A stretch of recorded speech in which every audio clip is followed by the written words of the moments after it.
Mga kangkong vloggers, mahiya naman kayo, ha? Kakagising ko lang ang aga-aga, nagkakalat na naman kayo.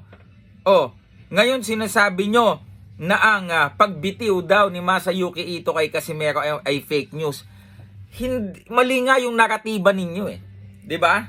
Mali. Sasabihin nyo, hindi siya bibitawan. Technically, tapos na yung kontrata ni Ito kay Casimero. 3-fight lang yun eh. 3-fight contract lang yun. Technically, wala na. Ang naratibo dyan, kung i-renew ba siya. Hindi dyan, hindi siya bibitawan. Hindi siya bibitawan, imposible yun. Technically nga, tapos na eh. Bago kayo pumasok sa isang mundong hindi naman kayo pamilyar, aralin nyo muna.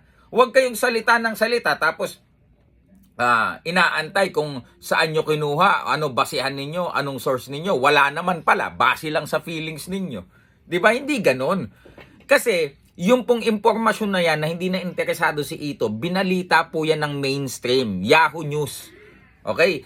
Yung Yahoo News, in-interview si Ito. Yun ang sabi niya, I don't want to talk anymore regarding Casimero.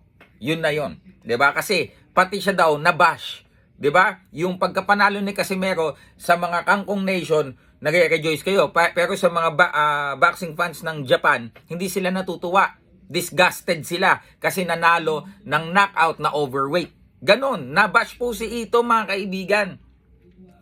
Ayusin ninyo ha, yung naratibo ninyo. Ayusin ninyo, intindihin muna ninyo. 'Di ba? Kung English hindi nyo gaano maintindihan, Tagalogin ninyo. Okay, nag-end na po ang contract ni Casimero kasi ang kontrata niya hindi number of years ha, hindi okay. Sa akin ka for 5 years, hindi ganon. Ang kontrata po nila number of fights. 3-fight contract. Ano yung mga laban na yon? Ito yung kakatapos lang, Sanchez. Then Uguni. Then before Uguni yung African, si Nitumbua. 3. 1, 2, 3. Tapos na. Technically yung contract in effect pa ba o hindi? Sagutin nyo kangkong vloggers. After nung 3 fights, may kontrata pa bang epektibo? Wala na. Wag kasi kayong mga nagmamarunong kayo, nagkakalat kayo ng mga ka-BO-BO-han eh. 'Di ba? Ang aga-aga, shoutout pala dito sa napakalupit na t-shirt ni Leonard Sarcon ha. Umayos kayo, wag kayong we understand some of you, 'di ba?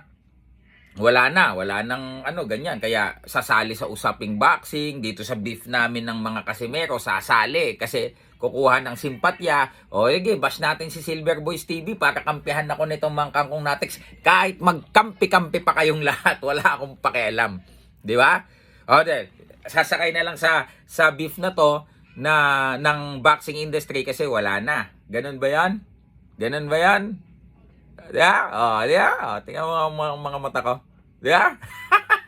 Alam ko na yung ganyan galawan. That's fine. Kasi kanya-kanya naman diskarte. Ayusin nyo lang. Kasi dalawa yan eh.